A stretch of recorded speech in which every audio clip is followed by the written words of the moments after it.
राधे राधे प्यारे भक्तों, आज हम सब मिलकर भगवान का नाम लेते हैं। इससे हमारे जीवन में शांति और आनंद आएगा। तो चलिए शुरू करते हैं राधे राधे के साथ।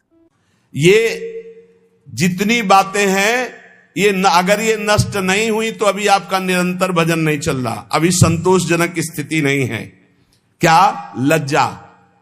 तिलक लगाएंगे, कंठी बांधेंगे, लोग क्या कहेंगे? शर्म करने की ये बात है। लोग यही तो कहेंगे कि बड़ा भगवान का भगत बनता है। ये कोई बुरी बात थोड़ी, ये तो मेरा सम्मान है। इतने बड़े भगवान के दासत्व से युक्त मुझे भक्त कहा गया, ये कोई निंदा की बात है? बोले नहीं, लोग कहते हैं कि अरे तो बड़े भगवान के भगत बनते, देखो तिलक लगाए, कंठी लगाए, तो ये निंदा की बात है? कितनी बुद्धि खराब है तुम्हारी। अगर आप तिलक लगाए हैं, कंठी बांधे हैं, तो ये कोई निंदा की बात है? अरे तो सौभाग्य का विषय है। अगर प्राणों पे भी आ जाए तो कंठी तिलक बंधा हुआ हमें भगवान की प्राप्ति होगी। कंठी तिलक अगर हमारे गले में बंधा हुआ तो हमें चिंता नहीं करनी। हमें अपने, यही तो बात रह गई है, जरा से चंद रुपए के लिए हम कंठी तोड़ के फेंक देंगे, क्योंकि वो ऑफिस में नहीं जाने देंगे। परमात्मा की ऑफिस में जाने के लिए हम तैयारी की, क्यों नहीं जाने? सोने की जंजीर पहनने के लिए रोक है क्या? तो तुलसी की कंठी पहनने के लिए क्यों रोक है? यही समझना है हमको। हम अपनी निष्ठाओं से गिरते चले जा रहे हैं, पतित होते चले जा रहे हैं। अकबर ने कहा था, हरिराम व्यास जी के प्रिय शिष्य मधुकर शाह जी और बहुत से राजा बेटे सब तिलक कंठी धारण किए। कल कोई भी तिलक लगा के आएगा, गरम लोहे के गोले से उसका मस्तक दाग दिया जाएगा, फरमान जारी कर दिया। तो जो कमजोर हृदय के थे उन्होंने कहा, अरे भाई तिलक नहीं लगाएंगे, जय दिन तक ये बादशाह है, दरबार में बिना तिलक के चले जाएंगे, कौन प्राण दे? कोई बहुत जो भावुक थे उन्होंने कहा, भाई हम सूखी रज लगा लेंगे, दिखाई नहीं देगा। तो बात भी बन जाएगी कि गुरु आज्ञा का भी पूर्ति हो जाएगी और बादशाह का भी फरमान जो है उससे बच जाएंगे हम। मधुकर शाह जी ने सोचा, ये अखिल कोटि ब्रह्मांडों के बादशाह के दासत्व का तिलक है, गुरु जी ने दिया है, और ये एक मुल्क का बादशाह यदि हुक्म करता मैं इसे मिटार दूं तो फायदा क्या होगा? ये निष्ठा रखो, निष्ठा इसका बहुत बड़ा महत्व है, बड़ी निष्ठा में सामर्थ्य है। उन्होंने कहा, आज मैं अपने प्राण त्यागूंगा गुरु जी की आज्ञा के लिए, तिलक लगा के जाऊंगा। और वो बादशाह है, ऐसा करेगा, कर सकता है, लेकिन जब तक भुजाओं में ताकत है मैं मारूंगा, और जब मैं हार जाऊंगा तो मुझे मार देगा, लेकिन मैं अपने गुरु और बादशाह ईश्वर के तिलक को नहीं मिटा सकता। ये हमारे अखिल कोटि ब्रह्मांडों के बादशाह ईश्वर का तिलक दासत्व का है। वैसे तो अंगरखी पहन के जाते थे, अंगरखी उतार करके खुला छाती, 12 तिलक बड़े बड़े, लंबी तलवार खींच कर गए। बादशाह ने देखा, कहा, मधुकर शाह तो हमारे फरमान को नहीं सुना, खींची तलवारों का, आपका फरमान सुना, लेकिन मेरी निष्ठा को आपने नहीं सुना। ये गुरु प्रदत्त तिलक कंठी है, देखते हैं किसकी भुजाओं में ताकत है कि जीवित हमारे इसको मिटार दे। तुरंत पलट गया अकबर, तुरंत कहा, वाह वाह वाह वाह मधुकर साहब, वाह, सच्चे तिलक तो तुम ही हो। बोलो मैं प्रसन्न हूं। क्या करूं? बोले ब्रजमंडल में किसी भी तरह का शिकार और हिंसा और किसी के ऊपर कंठी तिलक बांधने का कोई भी विरोध न किया जाए, तत्काल पाए सिंह के समान। भगवान का दासत्व का तिलक, भगवान के दासत्व का भाव, बड़ा कलयुग का प्रभाव चल रहा है। शराब की बोतल मेज में ऑफिस में खोल के पियो, कोई मना नहीं करेगा, लेकिन भगवान की अगर गीता पढ़ने लगो तो तुम्हें डर लगेगा। कंठी बांधे हो, तिलक बांधे हो, लज्जा। संतोषजनक भक्ति तभी आई जब लज्जा ना रह जाए। हम हरिनाम कीर्तन करें, हम राधा बोल रहे, भगवान नाम बोल रहे, गंदी गंदी बातें प्रपंच की बोले, कोई लज्जा नहीं। भगवान की बात बोलने में लज्जा लगेगी। कैसे कैसे लोग हैं। चाहे जैसे तुम जो कुछ पहन के जाओ, चाहे जैसे आप अब सज धज के जाओ, कोई नहीं बोलेगा, लेकिन तिलक लगा लेंगे तो लज्जा लगेगी, कंठी बांधेंगे लज्जा लगेगी, माला जप करने के लिए अगर हम काउंटर लिए तो लज्जा लगेगी। यही भगवान की विचित्र माया है जो हमारी दुर्गति कराती है। इसलिए पहला है लज्जा।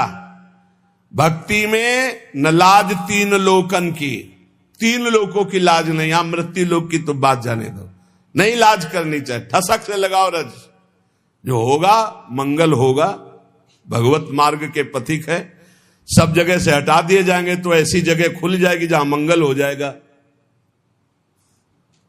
कानपुर जिले में नरवल है, बहुत गरीब ब्राह्मण थे, अपनी निष्ठा से रहते थे, प्रसिद्ध थे वो निष्ठा से। आज अष्ट धातु का मुरली मनोहर जी का मंदिर बना है अंदर, और बड़ा विशाल बाहर जो अन्य उससे अष्ट धातु का मंदिर, अष्ट धातु के ठाकुर, और ऐसे कीर्तन सब चलता रहता। उन्हीं के घर में खुदाई में न जाने कहां से कितना धन निकला, सब वैभव ही वैभव। जैसे पीली मिट्टी ऐसे सोने की खाने हैं इस पृथ्वी पे, सोने की, चांदी की, रत्नों की, हीरा जवाहरात की, उसके भरोसे रहो, धनी हो जाना कोई बड़ी बात है क्या? जब सब रास्ते बंद हो जाते तो एक रास्ता खुला होता है परम धनी का, पर वो रास्ता पता नहीं होता, इसलिए सब परेशान होते हैं। अगर उस महाधनी का रास्ता मिल जाए तो तुम निहाल हो जाओगे, निहाल हो जाओगे। बड़ी अलौकिक उसकी, बड़ी अलौकिक उसकी रीति है देने की, बड़ी अलौकिक रीति है। उसे गांव में कहते हैं, गांव की भाषा में, कि देता है तो छप्पर फाड़ के देता है, नहीं कहते ना, जब ऊपर वाला देता है तो छप्पर फाड़ के देता, ऐसा ही कुछ देता है, पक्का समझ लो। लज्जा मत करो कि हमारी ये, अगर ये तिलक, कंठी और ये सब, और अगर हम ये लगाएंगे तो फिर क्या होगा। वो बादशाह देख रहा है अनंत ब्रह्मांडों का। अरे इतना तो कितना सुंदर लगता है जब भगवान का तिलक लगा करके कोई नाम जप करते हुए दिखाई दे, लगता है इसकी चरण रज माथे पे रख ले, वो पावन दिखाई देता है। भगवान का तिलक नहीं है, दुनिया की ओर भौं बनवाए घूम रहे हो, तो इससे कोई सुंदरता है क्या तुम्हारी? इससे सुंदरता नहीं। दुनिया के चाहे जितने भी श्रृंगार कर लो, जब तक तुम्हारा ब्रह्मचर्य ठीक नहीं, चरित्र ठीक नहीं, भजन ठीक नहीं, तो तुम्हारे चेहरे पे आकर्षण नहीं होगा, पक्का। बहुत बुरा लगता है चेहरा, जो विषयी चेहरा होता है ना, पाप करने वाला, पापाचरण वाला, वो चाहे जितना पाउडर थोप लो, चाहे जितनी भौं बनवा लो, दूर से दर्शन में सुख नहीं मिलता। और जो सात्विक चेहरा होता है, शत्रुगुण भजन परायण है, वो भले कैसे भी हो, उनके दर्शन में सुख होता है, आत्म सुख होता है। इसलिए लज्जा का पहला त्याग होता है। दूसरा, घृणा।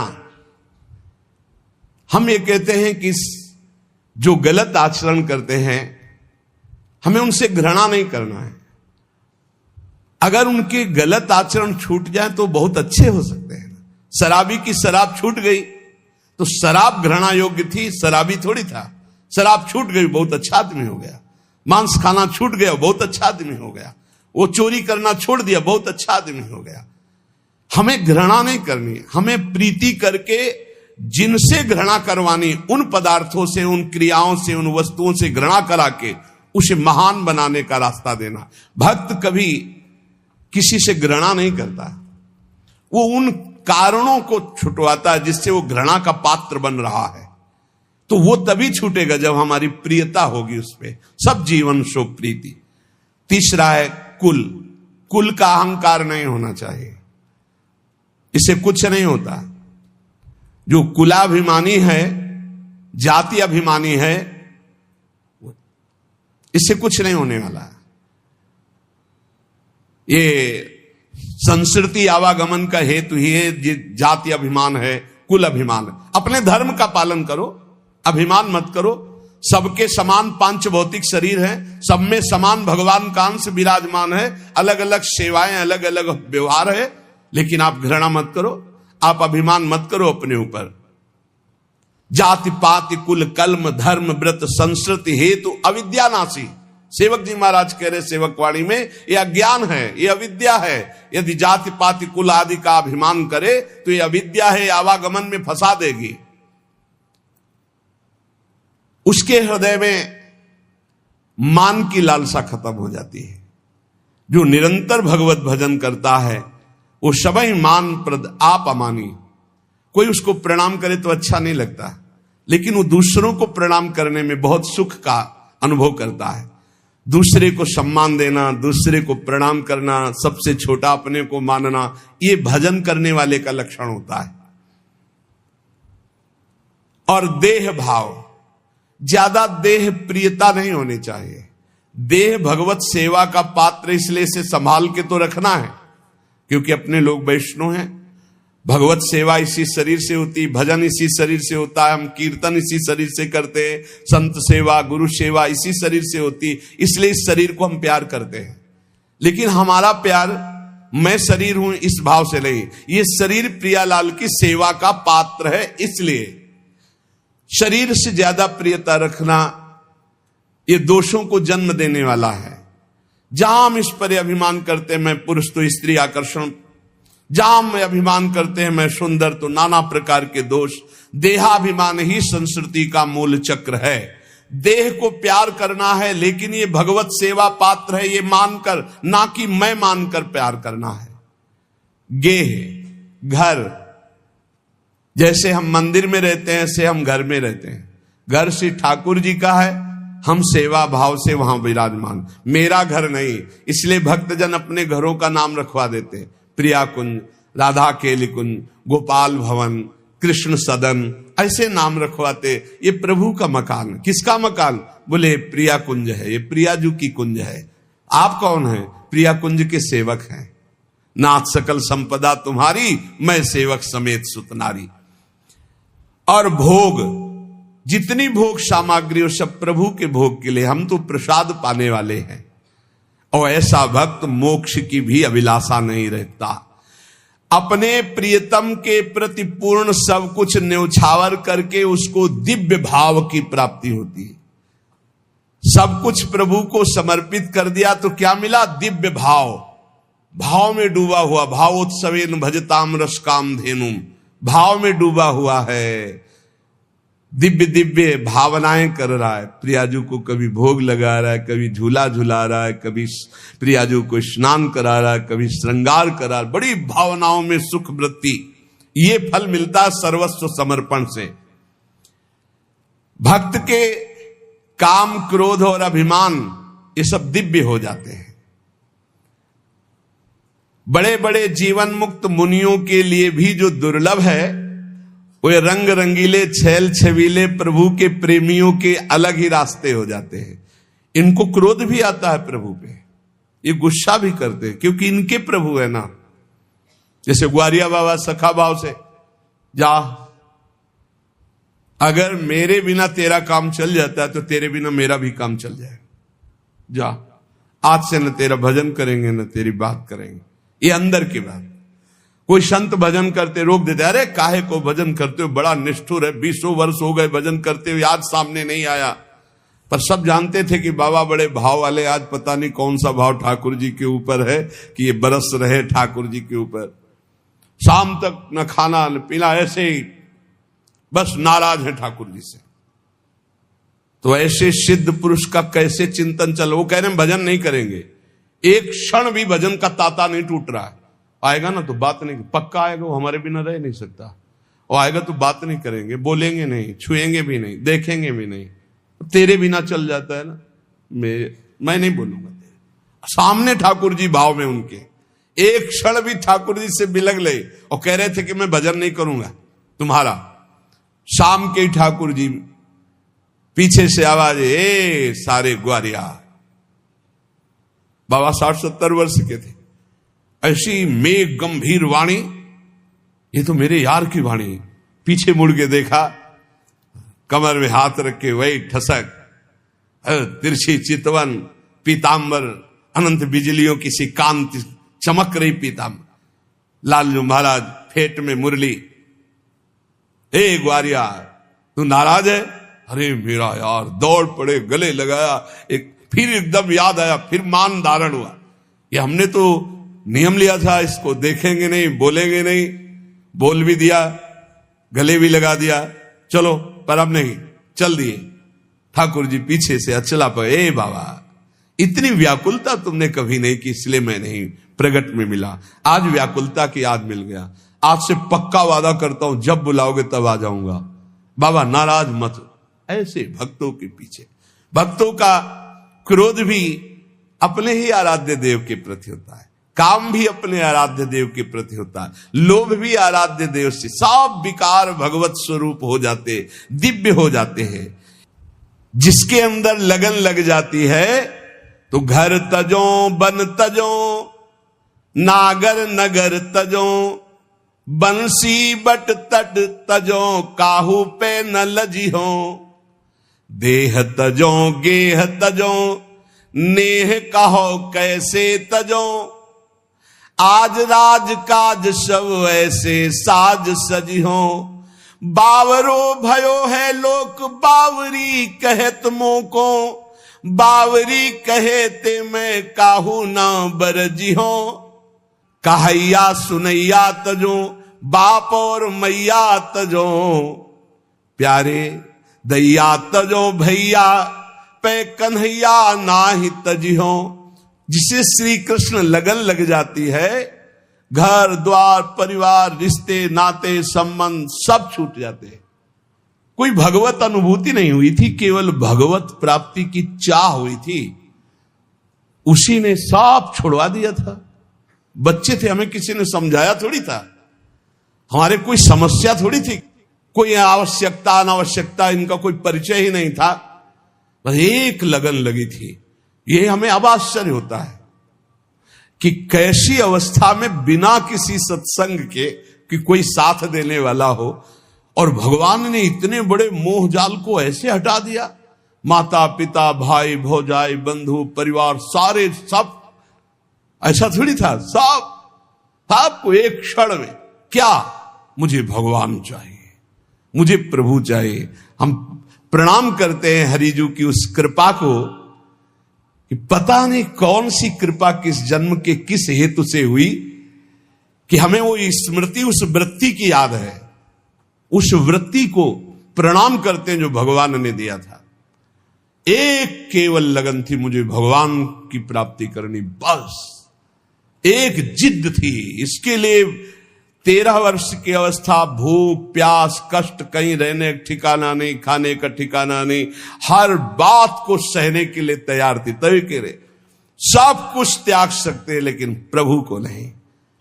वो वैराग्य, वो भक्ति, ये किसी व्यक्ति के साधन बल से नहीं प्रकट हुई थी, ये कृपा से होती। जब हरि जो कृपा करते हैं तब ऐसी वृत्ति प्रकट होती है।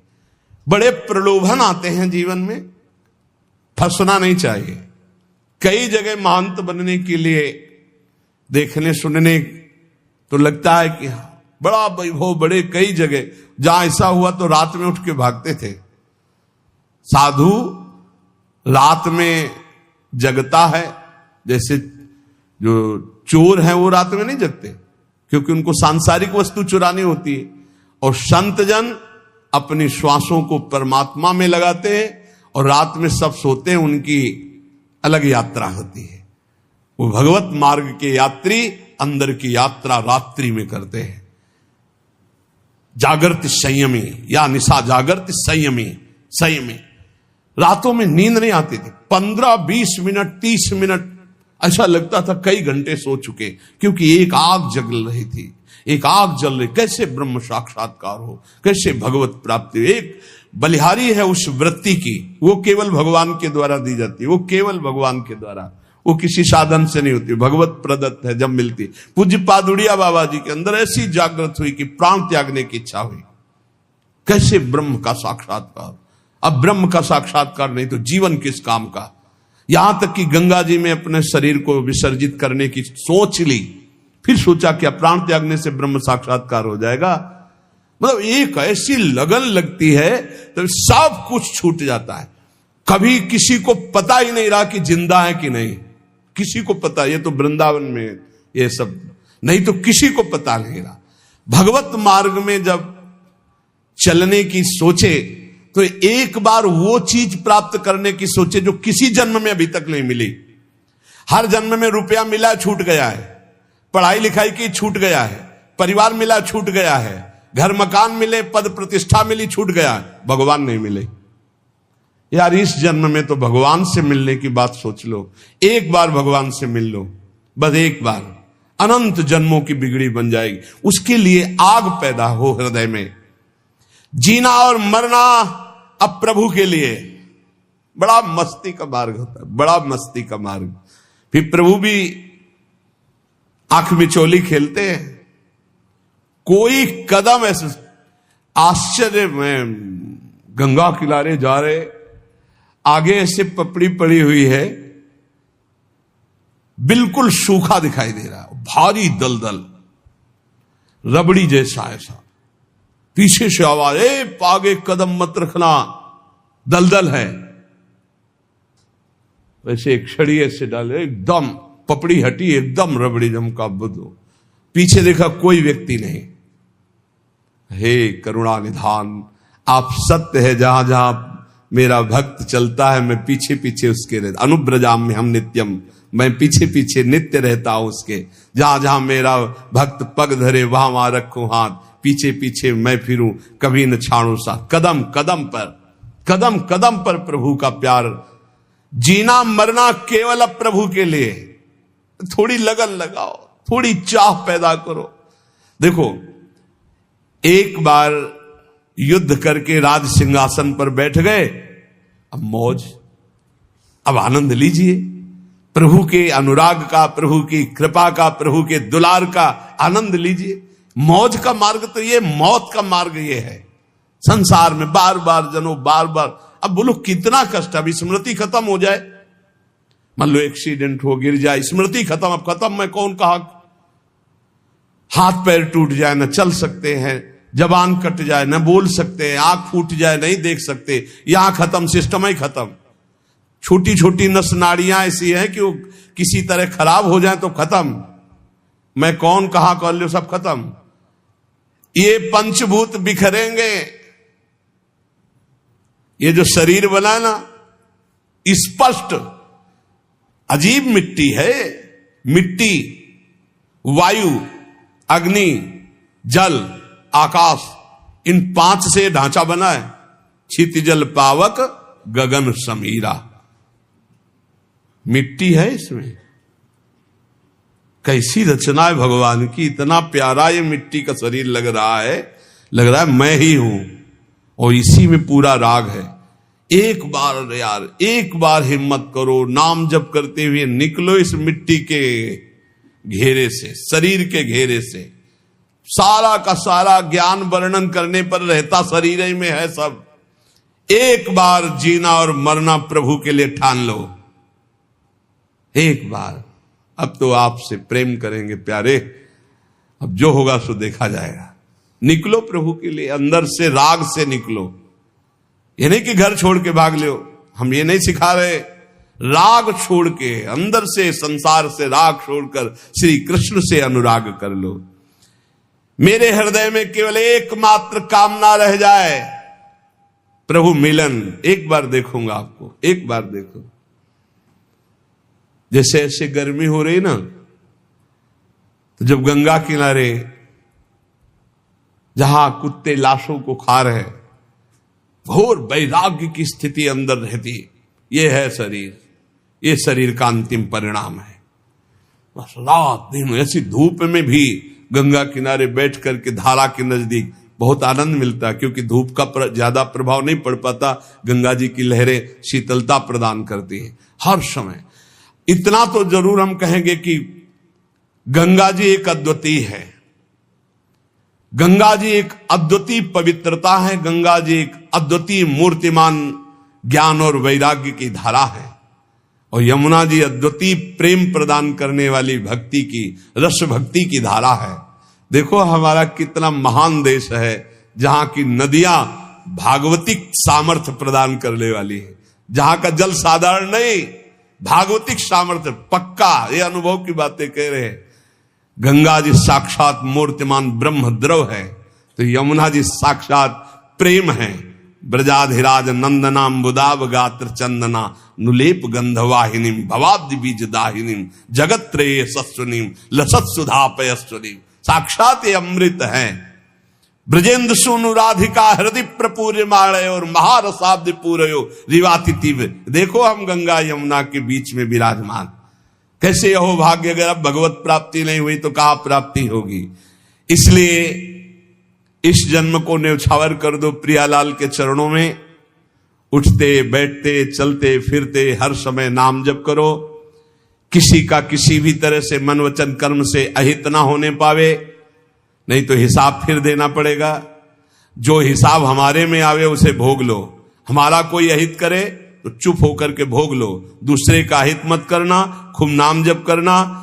अगर हमारी कोई ऐसी घटना भी घटती है तो उस समय भगवान शरणागत वत्सल हमारा परम कल्याण कर देते हैं। हमें हर समय नाम में रहना है, पता नहीं कब क्या हो जाए। बात बिल्कुल हमारे बात को समझिए। सत्संग, भगवत शरणागति, गुरु कृपा, ये सब भगवत प्राप्ति करा देते हैं। पर हमें लगता है कि आनंद की अनुभूति वर्तमान में हो जानी चाहिए। इसलिए डट के नाम जप करो। पता नहीं कब कौन सी घटना घट जाए, कौन सा शरीर का कौन सा अंग साथ देना बंद कर दे। बहुत विचित्र है। एक क्षण में दिल, एक क्षण में पैरालिस, क्या कहते हैं, एक क्षण में कुछ भी निकल सकता, कुछ भी। व्याधि मंदिरम शरीरम व्याधि मंदिरम, एक से एक भयानक रोग है, एक से एक।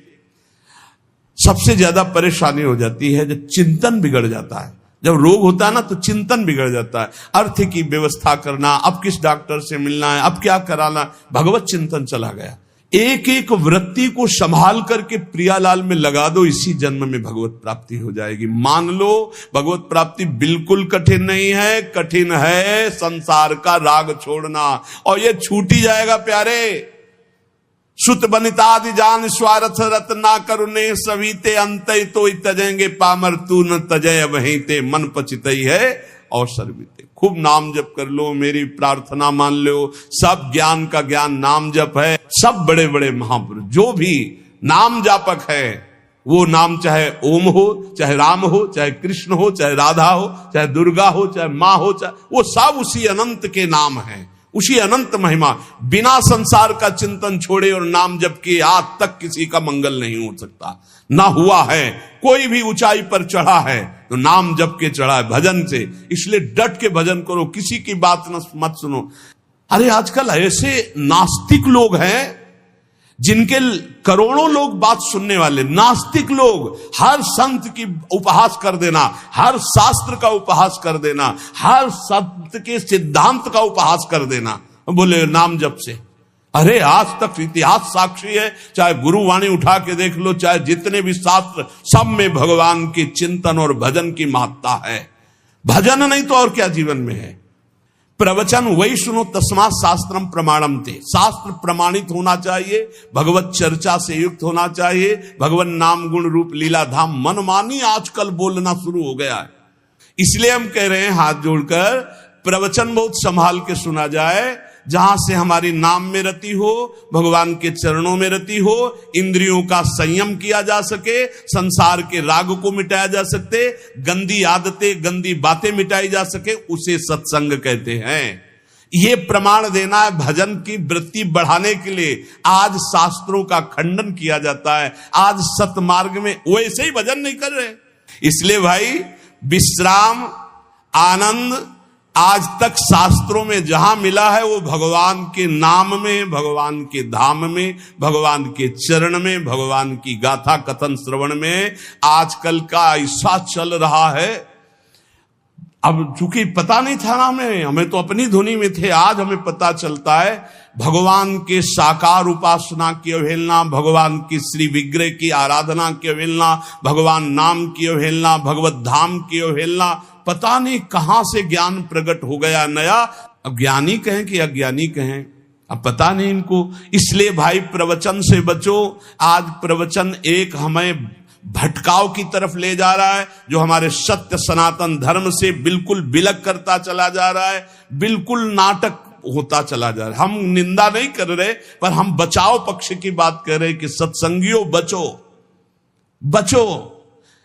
आज केवल मनोरंजन हो रहा है, आज केवल दिखावे की बातें हो रही। कोई बिरला ऐसे जो भगवत मार्ग में चलना चाहता है, नहीं तो थोड़ी देर मनोरंजन हो जाए, चलो चलते हैं, तो बस। ये शास्त्र मनोरंजन के लिए नहीं, ये भगवत प्राप्ति के बहुत कीमती समय, बहुत शांत